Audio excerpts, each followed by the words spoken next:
Isra Mi'raj ni, sembahyang ni apa dia tuan-tuan? Hadiyatuz ziarah. Sembahyang ni ialah hadiyatuz ziarah, hadiah Allah Ta'ala kepada insan termulia yang dipanggil menziarahi dia.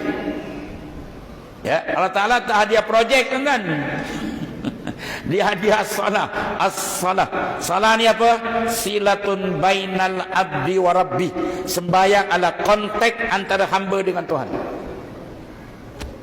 Satu orang dia buat rumah 15 juta harga dia. Macam agak macam ni kan. Tak tahu dia mewah macam ni. Dia punya alat perkakas satu macam mana kan. Kalau kita tengok kolam renang semua siap api, dia punya semua alat hebat lah kan. Bukan barang dalam negara lah, luar negara pun kan.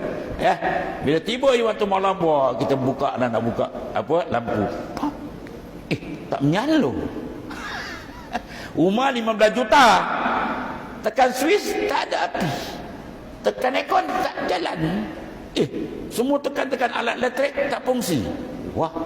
Telefon sebelah rumah ada, awak ada api. Rumah saya ada. Apa hal? Rupa tak ada connect. Plug tak join. Tu je punca dia. Plug tak join. Kita semayang 1000 rakaat, rohani kita tak connect dengan Tuhan. Semayang ni tak masuk line. Tanha anil fahsya' wal munkar, tak masuk line.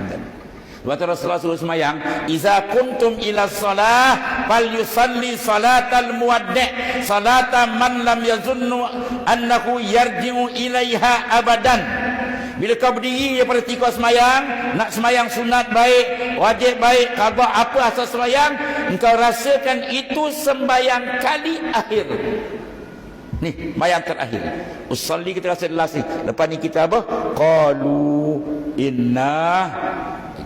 Itu cara Rasulullah didik rohani. Kita nak angkat takbir rasa ni last ni.